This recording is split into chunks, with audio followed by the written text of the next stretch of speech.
नमस्कार, मैं श्यामगिरी। आप देख रहे हैं टीएफडी इंडिया न्यूज 24। टीएफडी इंडिया न्यूज 24 में आप सभी दर्शकों का स्वागत है। मोदी सरकार ने जो आम जनता पर महंगाई की मार ठोकी है, पूरे देश में हालात बेहाल सी परिस्थिति हो गई है। पेट्रोल पंप कंपनियां भी परेशान हैं, जो पेट्रोल पंप वाले हैं, और जनता तो परेशान ही है। अब ऐसे में एक खबर निकल करके आई जो बड़ी महत्वपूर्ण है। खबर यह कि कहा जा रहा है डीलर्स एसोसिएशन ने पेट्रोलियम मंत्रालय को चिट्ठी लिख करके विरोध जताया है और कंपनियां कह रही है कि नियमों का उल्लंघन आवश्यक वस्तु अधिनियम के उल्लंघन का दावा करता है। आप नियमों का उल्लंघन नहीं कर सकते, जो कंपनी कहेगी पेट्रोल पंप वाले को वही करना पड़ेगा। लेकिन एक महत्वपूर्ण बिंदु यह है कि युद्ध से पहले जो रेट था प्रति बैरल डॉलर वह $65 था और युद्ध के बाद $105 है। लेकिन यह युद्ध की बात क्यों हो रही है? यहाँ युद्ध का तो मैटर ही नहीं है, युद्ध के वजह से यह सब हुआ ही नहीं है। मल्लिकार्जुन खड़गे कहते हैं कि अंतर्राष्ट्रीय बाजार में तेल सस्ता होने पर जनता को क्या नहीं मिला, फायदा क्यों नहीं मिला, सरकार ने क्यों नहीं दिया। 10 साल में टैक्स से वसूले मोदी सरकार ने 43 लाख करोड़ रुपया और अब जनता पर बोझ डाल रही है रेट बढ़ा करके। और यह 3 रुपया जो बढ़ा है ना रेट, वह 3 रुपया रेट आप दर्शकों को मैं बताऊं, आप दर्शक चौंकेंगे कि रेट किस तरह से बढ़ा है, उसे भी आप दर्शक समझ लीजिए। देश के प्रमुख शहरों में जो पेट्रोल का दाम बढ़ा है, दर लागू हुआ है, नया दर, वह इस तरह है।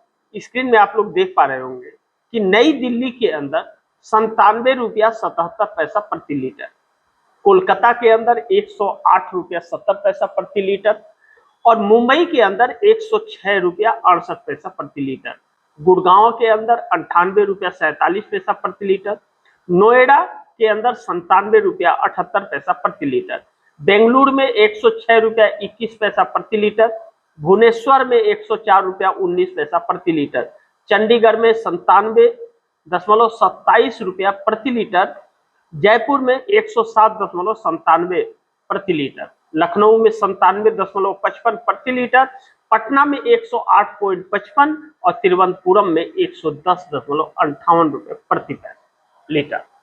और डीजल की भी कीमतें सुन लीजिए।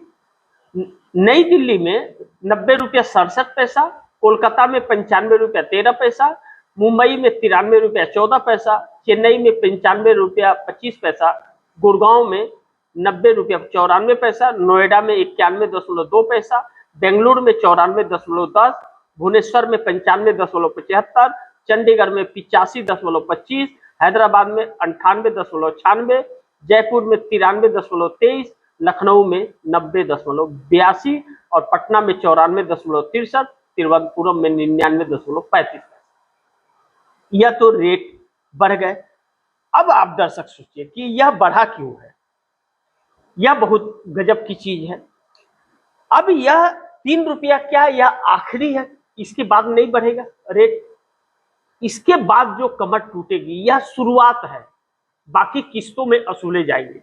राहुल गांधी ने कहा है, राहुल गांधी को वह ट्वीट मैं आप दर्शकों को बताऊं अगर, तो राहुल गांधी ने चंद लाइनों में लिख करके कहा है कि जिस तरह से यह तो पहली किस्त है। राहुल गांधी ने कहा है गलती मोदी सरकार की कीमत जनता चुकाएगी, गलती मोदी सरकार की कीमत जनता चुकाएगी, रुपया 3 का झटका आ चुका, बाकी वसूली किस्तों में की जाएगी। यह राहुल गांधी ने बयान दिया है। फिर एक बार आप दर्शकों को बताता हूं, राहुल गांधी ने कहा है गलती मोदी सरकार की कीमत जनता चुकाएगी, रुपया 3 का झटका आ चुका, बाकी वसूली किस्तों में की जाएगी। यह राहुल गांधी का ट्वीट में बयान है।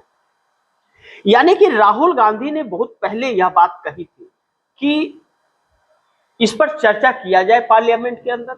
इसके रास्ते अनेकों हैं, उस रास्ते को निकाला जाए ताकि बोझ जनता पर न पड़े। लेकिन सरकार ने एक न सुनी, राहुल गांधी को बोलने तक नहीं दिया गया पार्लियामेंट में, यह दुर्भाग्यपूर्ण है। अब महत्वपूर्ण यह है कि मोदी, जिस तरह से मोदी ने कहा सोना नहीं खरीदना है, पेट्रोल डीजल का कम इस्तेमाल करें, वाहनों का कम इस्तेमाल करें, दफ्तर जाने का कम करें, घर से आप काम करें, बच्चों को घर से ऑनलाइन शिक्षा दें, आप स्कूल मत भेजें, यह सब जो सारी चीजें की जा रही है, ड्रामा किए जा रहे हैं, मोदी किसके लिए कर रहे हैं? बातें खुल करके बड़ी चौंकाने वाली आ रही है अडानी के लिए, उस पर हम चर्चा करेंगे। लेकिन इस बीच एनडीए के अंदर एक बड़ी टूट हो गई और यह मामला सुलझने का नाम नहीं, बल्कि यह शुरुआत एनडीए की टूट की कही जा रही है। और इसका असर क्या पड़ रहा है, इस रेट बढ़ने से लोगों की प्रतिक्रिया क्या है और इसका असर क्या पड़ रहा है? बड़ी दिलचस्प है कि एनडीए में जो टकराव, बड़ी टकराव जो हो रहा है, एडीएमके दो टुकड़े में बट गई है। एडीएमके दो टुकड़ों में बट गई मोदी की वजह से। बड़ी महत्वपूर्ण है कि एडीएमके के 25 विधायकों ने थलापति विजय टीबीके की पार्टी को समर्थन कर दिया। एडीएमके के टोटल 47 विधायक है। अब खबर इस तरह छपी, खबर बड़ी महत्वपूर्ण है। खबर कहा जा रहा है कि एडीएमके ने षणमुगम और वेलुमणि को निकाला है पार्टी से, दो फाड़ होने की कगार पर पार्टी आकर के खड़ी हो गई है। एडीएमके के सीपीएस और सीबी षणमुगम गुट के बीच राजनीतिक संकट और गहरा गया है। सीएम विजय को फ्लोर टेस्ट के दौरान एडीएमके के वरिष्ठ नेता सीबी षणमुगम ने अन्य नेताओं के साथ ईपीएस के खिलाफ खुल करके बगावत कर दी और इसके बाद से पार्टी में उथल पुथल मच गया। आगे द हिंदुस्तान के हवाले से खबर बता रहा हूं कि व्हिप का उल्लंघन करने पर पलानीस्वामी को अयोग्य ठहराए षणमुगम। चेन्नई में एडीएमके के वरिष्ठ नेताओं ने दावा किया कि उनके पास बहुमत है। बड़ी ध्यान से सुनिए, चेन्नई के अंदर एडीएमके के लोगों ने यह दावा किया कि उनके पास बहुमत है, जबकि उनकी मात्र 47 सीटें आई हैं, 118 सीट चाहिए। उन्होंने पार्टी प्रमुख पलानीस्वामी पर व्हिप के उल्लंघन का आरोप लगाया और अयोग्यता की मांग की। गुट के नेताओं ने कहा कि उनकी बात साफ है। अब दो गुटों में जो पार्टी बची हुई है, अब यह सरकार बनाने की बात करके एडीएमके के पास बहुमत पर्याप्त था। 47 सीटें इनकी आई हुई हैं और टीबीके के 108 सीटें आई थी। राज्यपाल को सिंगल लार्जेस्ट पार्टी होने की वजह से टीबीके को बुलाना चाहिए था सरकार बनाने के लिए, लेकिन नहीं बुलाया गया। टीबीके कांग्रेस की 5 सीटों के मदद से सरकार बनाने का दावा पेश करती है, राज्यपाल मानने से इंकार कर देते हैं। दिल्ली से रिमोट चल रही होती है और एडीएमके को डीएमके के साथ मिलकर के सरकार बनाने की कवायद की जाती है। भारतीय जनता पार्टी का एक विधायक फुल प्रयास करता है, लेकिन एडीएमके टूट जाता है। 5 तारीख को तमिलनाडु के अंदर एक रिसोर्ट में बैठ करके तकरीबन 30 विधायक इस बात को डिसाइड कर रहे थे कि एडीएमके के साथ रहना है या नहीं रहना है, लेकिन एडीएमके को छोड़ने का आखिरकार उन लोगों ने फैसला किया और विजय थलापति को समर्थन देने का फैसला किया। जब 13 तारीख को यह सब कुछ हुआ, बहुमत साबित करने का वक्त आया, तो एडीएमके के 25 विधायकों ने खुलेआम थलापति विजय को विधानसभा के अंदर समर्थन दे दिया और उनकी सरकार बन गई। अब 2 टुकड़ों में बट रही पार्टी के 3 टुकड़े भी हो सकते हैं, इस तरह के अनुमान लगाए जा रहे हैं, क्योंकि 3 टुकड़े धड़ों में बट रहा है, यानी कि एडीएमके पूरी तरह से खत्म हो रहा है। एडीएमके खत्म होने की वजह से या नरेंद्र मोदी की वजह से यह सब कुछ हो रहा है, क्योंकि तमिलनाडु के अंदर एक विधायक होते हुए भी भारतीय जनता पार्टी ने सरकार बनाने की कोई कोशिश एडीएमके जो एनडीए गठबंधन का हिस्सा है उसके जरिए किया। ऐसे में 25 विधायकों का नुकसान हो गया और पार्टी 2 टुकड़ों में बट गई। अब ऐसे में बड़ी महत्वपूर्ण है कि नीतीश खत्म हो गए हैं। नीतीश को पूरी तरह से असहाय कर दिया गया है और बिहार के अंदर नीतीश के अस्तित्व को खत्म करने की एक ऐसी साजिश प्लानिंग के तहत रची जा रही है कि नीतीश कुमार के पैर ऐसे कतर दिए जाए कि उनके बेटे निशांत कुमार नीतीश कुमार के रूप में खड़े न हो सके, ताकि ऐसी बातों का ऐलान सम्राट चौधरी ने कहा कि जिन व्यक्तियों का वोटर कार्ड में नाम कटा है उनका राशन कार्ड रद्द किया जाएगा, और इसके तहत तकरीबन 34 लाख लोगों के नाम राशन कार्ड से काट दिए गए हैं। और बड़ी महत्वपूर्ण है कि बाकी जो बचे हुए उनके भी राशन कार्ड रद्द होंगे। लेकिन इसके पीछे की कहानी बड़ी लंबी है। जो यह वोट काटे जा रहे हैं या एसआईआर के तहत नाम काटे गए हैं, बड़ी महत्वपूर्ण है। एक खबर निकल करके सबर इंस्टीट्यूट की एक रिपोर्ट आई है, उस रिपोर्ट ने सबके होश उड़ा दिए हैं। सबर इंस्टीट्यूट के रिपोर्ट के अनुसार नंदीग्राम में हटाए गए नामों, बंगाल के अंदर नंदीग्राम में हटाए गए नामों में करीब 95.5% मुस्लिम बताए गए हैं। नंदीग्राम की पुलिस मुस्लिम आबादी लगभग 25% होने के बावजूद यह अनुपात सवाल खड़े करता है। ऐसे में आगे सबर इंस्टीट्यूट कहता है कि रिपोर्ट में एक सप्लीमेंट्री लिस्ट में मुस्लिम नामों की हिस्सेदारी ज्यादा बताई गई है। इससे आबादी के अनुपात और डिलीशन पैटर्न पर बहस तेज हुई है। इस पर बहस तेज हो गई है। पूरे पश्चिम बंगाल में करीब 91 लाख नाम हटाए जाने की बात कही गई। इनमें लगभग 31 लाख मुस्लिम वोटरों के नाम होने का दावा किया गया है। 31 लाख वोटरों के नाम मुस्लिम वोटर हैं 91 लाख में। आंकड़ों ने मुस्लिम मतदाताओं पर असमान प्रभाव को लेकर के राजनीतिक सवाल बढ़ाए। बड़ा सवाल यह उठा कि यदि एसआईआर डेटा वेलफेयर योजनाओं से जुड़ता है तो असर सिर्फ वोटिंग तक सीमित नहीं रह सकता। हालांकि अंतरिम असर इस बात पर निर्भर करेगा कि उन सरकारी योजनाओं में एसआईआर डेटा का उपयोग किस तरह से किया जाता है। अब ऐसे में जो सम्राट चौधरी ने कहा कि जिनका नाम कटा है उनको सरकारी सुविधाएं नहीं मिलेंगी और राशन कार्ड से नाम कटेगा, तो यह जो 91 लाख नाम कटे हैं इसमें 31 लाख सिर्फ मुस्लिम हैं और नंदीग्राम में 95.5% मुस्लिमों के नाम कट गए। सोचिए कि कितना बड़ा धोखा देश के साथ हो रहा है। तो ऐसे में नीतीश कुमार के वोट बैंक पर बिहार में असर पड़ेगा, क्योंकि नीतीश कुमार का मुस्लिम और लॉ कुछ समीकरण है बिहार के अंदर, जो नीतीश कुमार का वोट बैंक ही खत्म हो जाएगा और पार्टी खत्म हो जाएगी। ऐसे में नीतीश कुमार चिंतित है और 85 जो उनके विधायक है उसमें भी टूट होने की संभावनाएं बताई जा रही है। अब नायडू का क्या सोचना है इस पर? नायडू इस बात को लेकर के बहुत चिंतित है, क्योंकि एसआईआर आंध्र प्रदेश में भी शुरू होने वाला है और बहुत जल्द शुरू होने वाला है। अब चंद्रबाबू नायडू कई तरह से सोचते हैं कि भारतीय जनता पार्टी के साथ रहें या साथ छोड़ दें, क्या करें, या उनको इस पर फैसला लेना है। दूसरा, कांग्रेस का जनाधार साउथ में बहुत तेजी से बढ़ रहा है और राहुल गांधी की लोकप्रियता आसमान चूम रही है।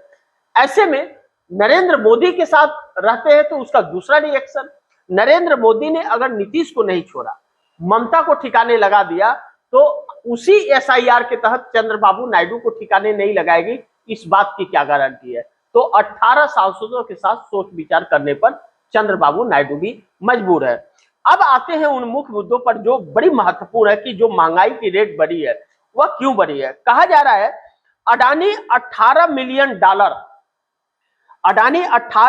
डॉलर अमेरिका को देंगे, जो उनके ऊपर केस था उस केस से बड़ी होने के लिए अडानी 18 मिलियन डॉलर अमेरिका को देंगे। भारतीय रुपया के अनुसार 154 करोड़ रुपया। 18 मिलियन डॉलर अमेरिका को देने का मतलब है कि भारतीय करेंसी में 154 करोड़ रुपया। अच्छा, और दूसरा चीज 100 अरब डॉलर इन्वेस्टमेंट करेंगे। 100 अरब डॉलर वहां पर इन्वेस्टमेंट करेंगे। अब भारत सरकार का खजाना खाली हो रहा है और यहां से 100 अरब डॉलर और 18 मिलियन डॉलर यह पैसा भारत से अमेरिका जाना है डॉलर में, तो खजाना खाली होगा ना। यानी कि अडानी के लिए अमेरिका से कंप्रोमाइज हो गए मोदी, अडानी के लिए अमेरिका से कंप्रोमाइज हो गए। मोदी के ढोल फटने का यही कारण है कि मोदी ने अडानी के लिए देश को बर्बाद कर दिया। अब दो लोगों के बयानों पर हमें गौर करना पड़ेगा, राहुल गांधी के और सुब्रमण्यम स्वामी के, और पूर्व वित्त मंत्री यशवंत सिन्हा जो अटल बिहारी वाजपेयी के वक्त सत्ता में थे। अब आप समझिए, राहुल गांधी इन बातों पर डिबेट करना चाहते थे, जेपीसी बैठाना चाहते थे अडानी पर, लेकिन मोदी सरकार ने सुनी तक नहीं। अडानी का नाम लेना वर्जित है, जैसे भसूर का नाम ले लेती है कोई बहू, ऐसा हो गया है अडानी को लेकर के। पार्लियामेंट में बात ही नहीं कर सकते आप, नाम नहीं बोल सकते आप, ये शब्द का इस्तेमाल नहीं कर सकते आप। यह खौफ क्यों? राहुल गांधी सच कहते हैं, अडानी ही मोदी हैं और मोदी ही अडानी है, मोडानी। क्योंकि अब देखिए, 18 मिलियन डॉलर देंगे या किसे? अमेरिका को। किस लिए देंगे? केस से बरी होने के लिए। दूसरा, वह भारतीय करेंसी में 154 करोड़ होता है। आप इस देश को बोल रहे हो कि सामान न खरीदो, सोना न खरीदो, शादी ब्याह मत करो, बच्ची को सोना मत दो अपनी बहन बेटियों को, और आप 18 बिलियन डॉलर अडानी ले जाकर के अमेरिका को देंगे। अडानी को कहो कि मत दे ले जाके पैसे। दूसरा, 100 अरब डॉलर अडानी वहां इन्वेस्टमेंट करेंगे। अडानी यहाँ के सारे फायदे लेकर के, जो हमारी सरकार सारी संपत्तियां अडानी को दे रही है, तो अडानी मात्र 40,000 लोगों को नौकरी देता है, और अडानी के लिए देश की सरकार पूरी देश लुटा रही है।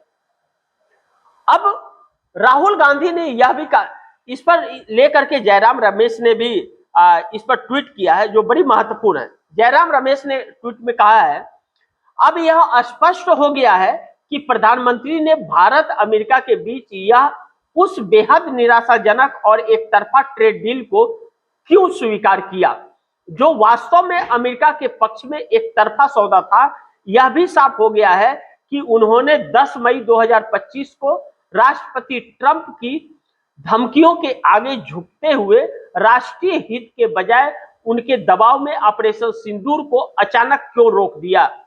रिपोर्ट्स के मुताबिक ट्रंप प्रशासन अब मोदानी के खिलाफ भ्रष्टाचार से जुड़े सभी आरोप वापस लेने की तैयारी में है। प्रधानमंत्री आखिरकार और कितना समझौता करेंगे। और द वाशिंगटन पोस्ट में भी, द वाशिंगटन पोस्ट में जो छपा वह तो आप दर्शकों के होश उड़ाने वाला होगा। द वाशिंगटन ने छापा, पोस्ट ने यह छापा कि धोखाधड़ी के आरोपी भारतीय अरबपति पर लगे आरोप हटाने की तैयारी में अमेरिका। सूत्रों के मुताबिक यह फैसला उस बैठक के बाद लिया गया है जिसमें अरबपति गौतम अडानी के वकील ने एक असामान्य प्रस्ताव रखा था। बाइडेन प्रशासन के अंतिम हफ्तों में जब अमेरिकी न्याय विभाग जस्टिस डिपार्टमेंट ने भारत के सबसे अमीर उद्योगपति गौतम अडानी पर आरोप लगाए थे, तब अभियोजकों ने इसे जटिल रिश्वतखोरी योजना बताया था, जिसमें अमेरिकी निवेशकों की कीमत पर भ्रष्टाचार और धोखाधड़ी शामिल थी। लेकिन अब मामले की जानकारी रखने वाले कई लोगों के अनुसार अमेरिकी न्याय विभाग इन आरोपों को पूरी तरह वापस लेने की तैयारी कर रहा है। यह सारी चीजें जो हो रही हैं, यह बड़ी चिंताजनक है। अब देश में हालात ऐसे हो गए कि नरेंद्र मोदी ने इस देश को एक तरह से अमेरिका के सामने गिरवी रख दिया। 2-3 चीजें हैं जिसे हम लोगों को समझने की बहुत जरूरत है। यह आने वाले दिनों में, यह अभी शुरुआत हुई है। 3 रुपया पता नहीं चल रहा है किसी को, 3.5 रुपया किसी को पता नहीं चल रहा है कि मतलब यह बहुत ज्यादा नहीं, 3 रुपया चलो झेल लेंगे, लेकिन यह अंत नहीं है, यह शुरुआत है। यह चीजें 50 तक जानी है और यह चंद दिनों में जानी है। अब हफ्ते 10 दिन के लिए यह हो गया, उसके बाद लगेगी। रुपया 96 को छू रहा है, शेयर मार्केट गिर रहा है। ठीक है, रेट बढ़ा दिया कंपनियों ने, तेल का रेट बढ़ा दिया तो शेयर मार्केट बढ़ना चाहिए। शेयर मार्केट क्यों क्रैश हो गया? रिलायंस जो सबसे बड़ी रिफाइनरी कंपनी है, उसके शेयर क्यों गिर गए? रेट बढ़ने के बाद तो और विश्वास होना चाहिए, इनके ऊपर विश्वास नहीं है। इनके ऊपर विश्वास नहीं है, बिल्कुल विश्वास नहीं है इन लोगों के ऊपर। यह धोखाधड़ी वाले लोग हैं। अब आगे इसमें आप दर्शकों को यह जानना जरूरी है कि अब इसमें है क्या। इसमें युद्ध से पहले $65 था और अब युद्ध के बाद $105 हो गया। यह युद्ध की बात ही नहीं है, बाजार से कनेक्टेड ही नहीं है। जब रेट कम था 43 लाख करोड़ रुपया इन्होंने पेट्रोल में टैक्स कमाए हैं। जब कच्चा तेल का कीमत 65 रुपया था तो भी इस देश को उसी रेट में पेट्रोल मिला और उस 100 रुपया हुआ तो भी उसी रेट में मिल रहा था। और मनमोहन सिंह के कार्यकाल में $105 प्रति बैरल कच्चा तेल था तो 58 रुपया लीटर पेट्रोल मिल रहा था। तो अभी 105 रुपया में 103 रुपया क्यों? यानी कि सरकार अपनी टैक्स जो है वह नहीं छोड़ रही है, सरकार अपने टैक्स बराबर बढ़ा रही है और पूरा इस देश को जनता के ही हवाले छोड़ दिया कि अपने खुद कटो मरो, सरकार कुछ नहीं करेगी। यानी कि मोदी इस देश को गुमराह कर रहे हैं। अडानी को लेकर के जिस तरह अडानी के लिए सब कंप्रोमाइज किया जा रहा है और अब जो मार पड़ेगी, अमेरिका के सारे सामान हमारे देश में डंप होने जा रहे हैं। अब इसीलिए मैंने कहा कि एनडीए के अंदर एक इतनी बड़ी टूट की संभावना अब बताई जा रही है जिसको लेकर के मोदी की सरकार हिल जाएगी। अब मोदी का इस्तीफे की मांग होने लगी है कि मोदी के पीएम पद से इस्तीफा देने की मांग हो रही है कि आप इस्तीफा दीजिए, आपके बस का कुछ नहीं है।